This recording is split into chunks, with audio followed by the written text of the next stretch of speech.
கைரேகையினால சோதிடத்தையே கணிக்க முடியும். நாடி ஜோதிடம் வேற, அது ஒரு விரல் ரேகையை மட்டும் வாங்குவாங்க, இந்த பெருவிரல் ரேகையை மட்டும் வாங்குவாங்க. அதுல இந்த 12 வெரைட்டி இருக்கும். அவங்க சில குறிப்புகள் கேட்பாங்க. அந்த குறிப்புகளை வச்சு அவங்க அனுமானத்துல இந்த மாதிரின்னு சொல்லி ஒரு ராசி கட்டை மட்டும் போட்டு பாடல்களாக பாடி நோட்டு போட்டு ஒரு 80 பக்கம் நோட்டில் எழுதி பாடலா எழுதி கொடுத்துருவாங்க.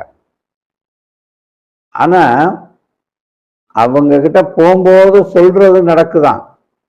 ஆனா ஃபியூச்சர்ல அவங்க சொல்லியிருப்பாங்கல்ல, இந்த மாதிரி இருக்க போகுது அப்படின்னு சொல்லுவாங்கல்ல, அது பெரும்பாலானவங்க எனக்கு அந்த ரிசல்ட்டை சொன்னவங்க அதெல்லாம் கரெக்டாக சொன்னாங்க சார்.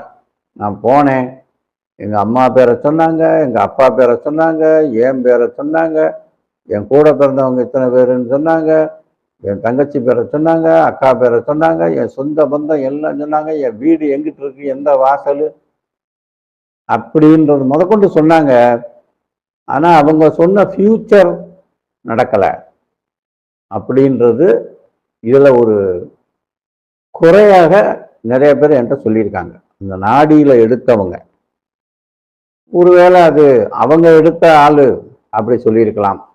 சரி, அந்த மாதிரி விதிரேகை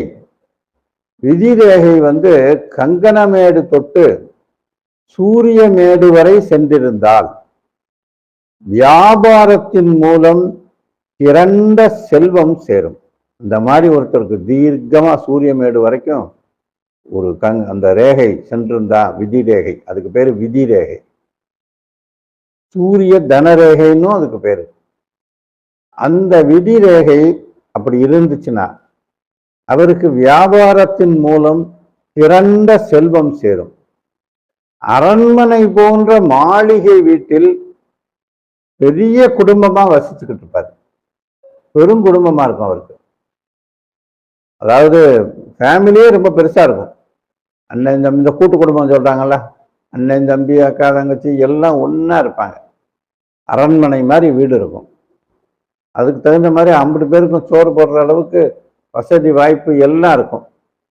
ராஜா மாதிரி வாழ்வாருன்ட்டான்ல, அதான் முக்கியம்.